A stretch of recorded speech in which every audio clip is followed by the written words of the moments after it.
যিকোনো সংখ্যাৰ ঘনমূল ওলাবলৈ আমি প্ৰথম এই 10টা অংকৰ ঘনফল জানিব লাগিব। 1ৰ ঘন, 2 ঘন, 3 ঘন। এটা কথা লক্ষ্য কৰিবা, প্ৰত্যেকটা সংখ্যাৰ ঘনৰ এককৰ স্থানৰ অংকবিলাক বেলেগ বেলেগ। একে অংক আছে নেকি?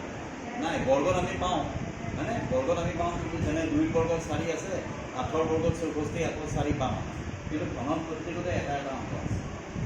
আমি ঘনমূল লওঁতে কি কৰিম? সোঁফালৰ পৰা 3টা অংক এৰি মানে 3টা অংক চাম। এই 3টা অংকৰ এককৰ স্থানৰ অংকটো কিমান আছে? প্ৰথমটো 4 আছে। 4টো ইয়াতে চাম কোনটো সংখ্যাৰ ঘনত আছে।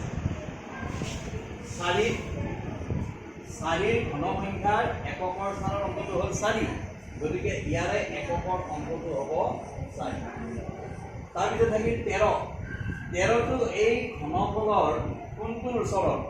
13 বা তাতকৈ সৰু। 13টো ঘন সংখ্যা নহয়, কিন্তু 13ৰ ঠিক সৰু ঘন সংখ্যা কোনটো? 8। 8টো কাৰ ঘন? 2ৰ ঘন। তাৰমানে ইয়াতে হৈ যাব, অৰ্থাৎ এই সংখ্যাটো 24ৰ ঘন হ'ব।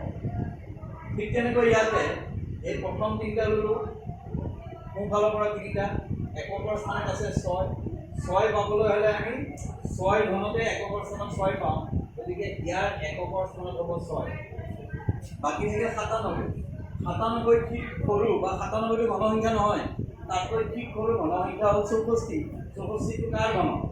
4ৰ ঘন, গতিকে ইয়াতে দ্বিতীয় স্থানৰ অংকটো হ'ব 4। ঠিক তেনেকৈ ইয়াতে 3টা আছে, ইফালে 3টা আছে। এই প্ৰথম 3টাৰ একৰ স্থানত কিমান আছে? 2। 2 কাৰ ঘনত আছে? 8ৰ ঘনত আছে, গতিকে ইয়াৰে একৰ স্থানৰ অংকটো হ'ব 8। আৰু 474। 474টো 512তকৈ সৰু, তাৰমানে 7ৰ ঘনৰ যিটো সংখ্যা আছে এইটো ইয়াৰ ঠিক সৰু ঘন সংখ্যা, গতিকে ইয়াৰ দশকৰ স্থানৰ অংকটো হ'ব 7। এইটোৱে হ'ল আমাৰ মানে ঘনফল মুখে মুখে মিলোৱাৰ পদ্ধতি।